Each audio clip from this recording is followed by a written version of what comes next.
Hello and welcome to Total Health with Dr. Nick, where my purpose is to inspire, empower, and motivate you to live longer, healthier, and more abundant lives. And today I've got a great video for you to watch.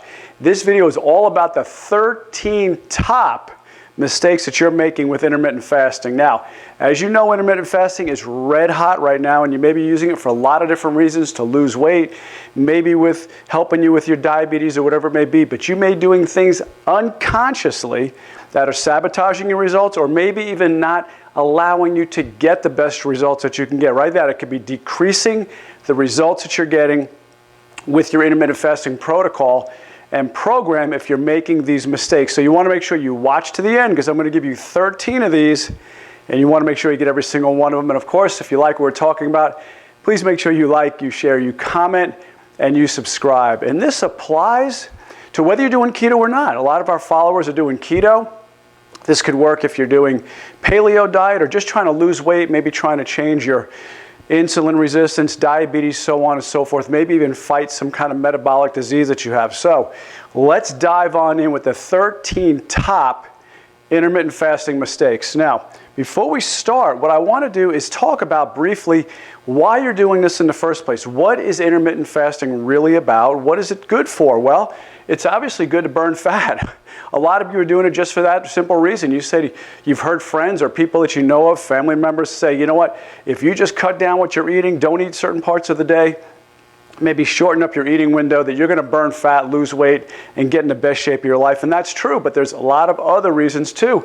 Maybe you want to decrease insulin resistance. Maybe you're diabetic and you know that your lifestyle, the way you've eaten over the past 40, 50 years or so, has caused your body to become insulin resistant, and you know it's affecting your overall health. Or maybe you're looking to just increase growth hormone. You've heard it's great for that, and you want to get the most out of your workout, so you've heard that intermittent fasting can actually help you secrete more growth hormone.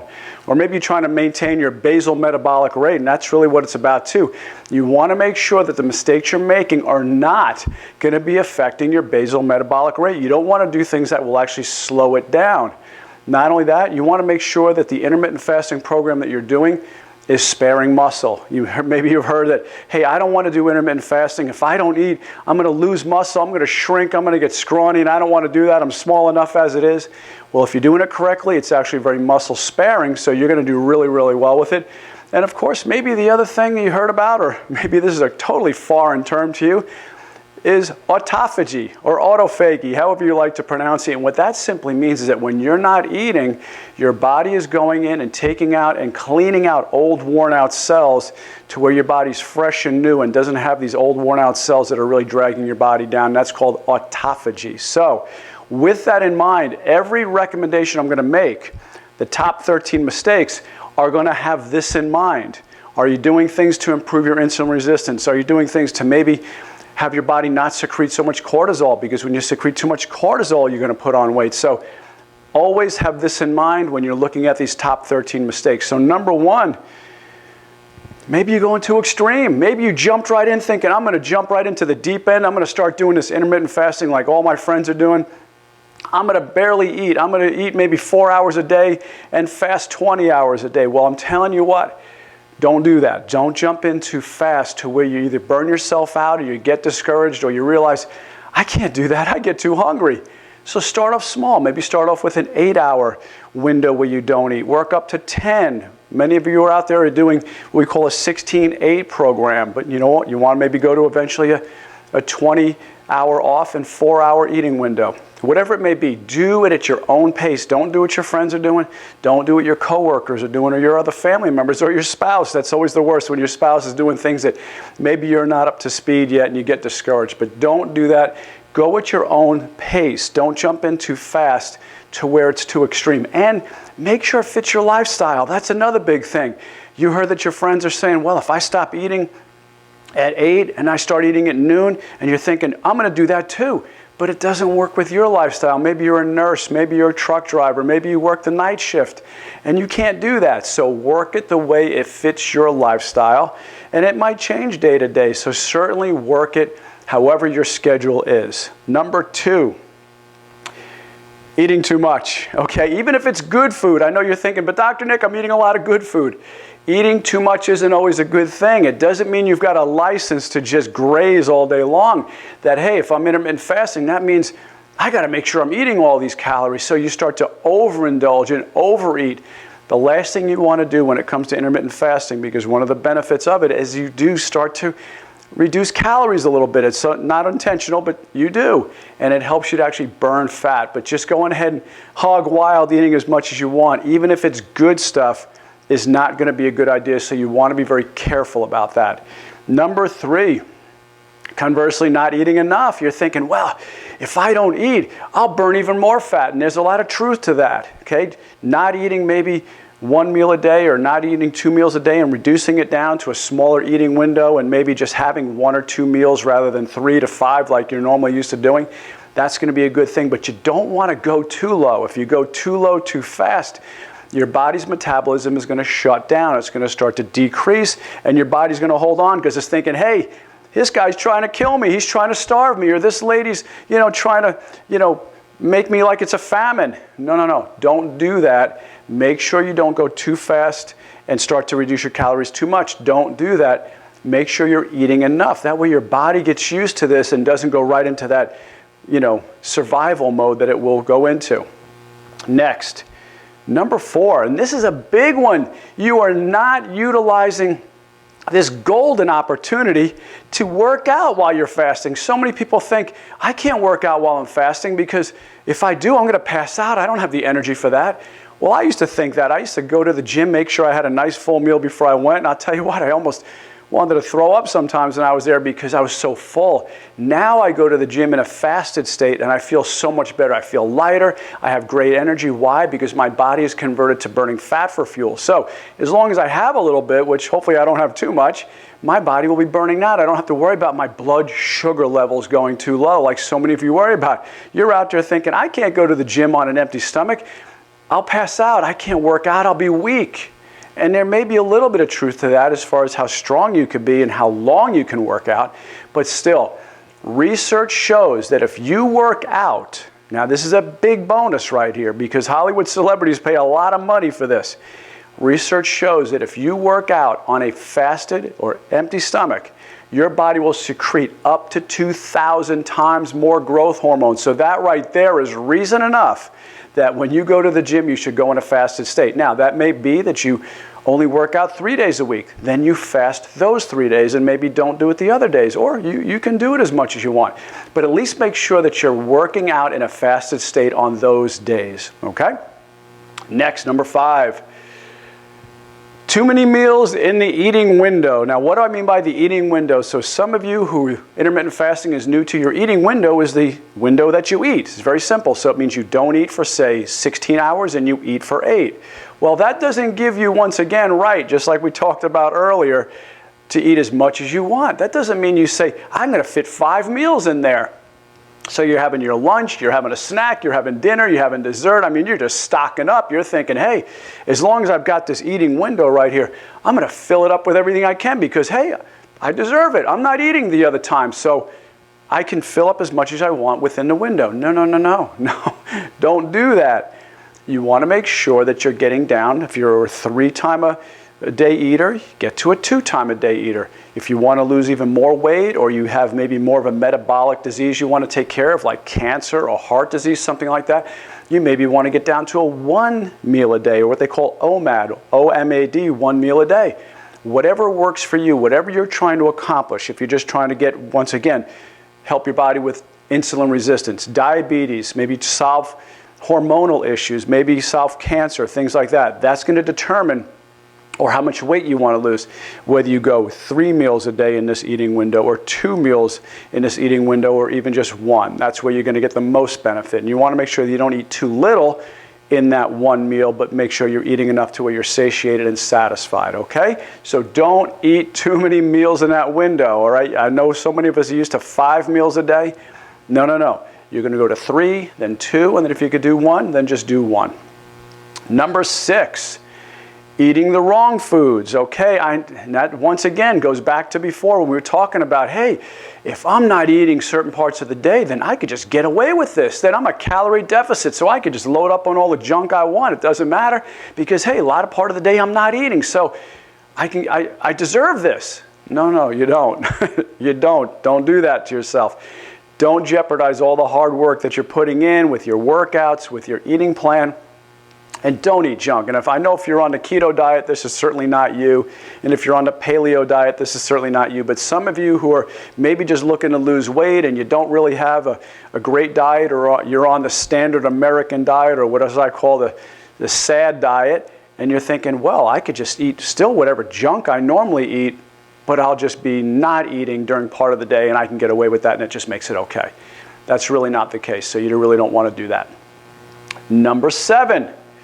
This has to do with fats. Now, you can go high or low fat here. Now, what does that mean? That means this.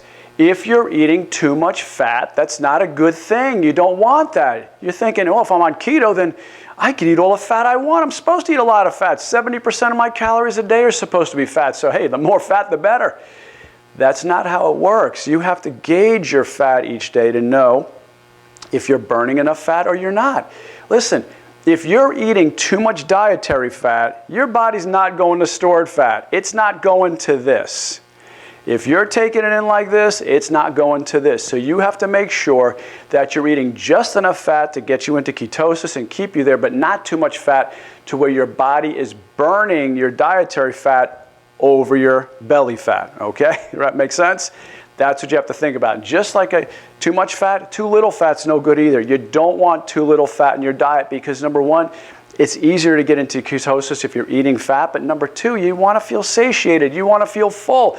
This isn't going to work for you. Intermittent fasting will never work for you if you're hungry all day long. And one of the great things about how it works so well with keto is because when you're on the keto diet and you are eating a little more fat, healthy quality fats, not junk fats, but healthy quality fats, you're satiated. A lot of times you get home and you're thinking, I don't even want to eat. I get home at night sometimes at dinner time, and I'm thinking, all right, I got to make dinner for the kids, but I'm really not that hungry myself. I'll call up my wife. I'll say, hey, Katie, are you hungry? She's like, no, I'm really not hungry at all. I said, well, you know what? The kids I'm sure are, so I'll make dinner. But there's many times, her or myself, we aren't hungry at the end of the day because we're full. We've eaten, a couple of times during the day or once, and it was a good enough meal, and we are very satiated. So you want to make sure that your fat is in the right range, not too high, not too low, like Goldilocks. You want to make it just right. All right, number 8. I get this question all the time. People will say to me, well, can I have bulletproof coffee during my fast? Or they'll say to me, hey, you know what? Yeah, I don't start eating till 1, but I have my bulletproof coffee at 9. I'm like, no, that's not working either. Anytime you take in calories, so if you put creamer in your coffee, if you put collagen in your coffee, I just did a video recently on the benefits, the anti-aging benefits of collagen. Check that out if you get a chance. But if you put collagen in your coffee, which I do, just not while I'm fasting, or you put branched chain amino acids in because you're thinking, hey, I'll get some good proteins here, that's not a good thing. You don't want to be putting these things in while you're fasting, okay? They're great for outside of a fast, but not when you're in a fast. So if you're in a fast, bulletproof coffee isn't going to cut it. You don't want to put that butter, you don't want to put MCT oil or coconut oil in it because anything with calories is going to break your fast. So if you want coffee, make sure it's black. Now, there are people, and I'm not sure how I feel about this, I see both sides of it, that will say if you put any sweetener in your coffee, even if it's something like monk fruit or stevia or erythritol or anything like that, where it's a 0-calorie sweetener and it's a sugar alcohol or it's a good sweetener, they'll say, but you know what? As long as your tongue is tasting sweet and it's sending a message to your brain, your body can still spike insulin. There's maybe some truth to that, and it probably is. So see how it works with you. And one of the good ways to tell this is to maybe by checking your blood sugar levels. So check your blood sugar levels and see how coffee with a sweetener and black is affecting you. People say to me, hey, is coffee good or bad while you're fasting? I don't know. Depends on you, so you may want to check. And once again, we always recommend Keto Mojo. I'll put the link in the description down below where you can order one of those, but they're a great monitor, very inexpensive. But you want to check your blood sugar levels. Also, it's good to know for your GKI index, which I talked about on a previous video also. Next, number 9.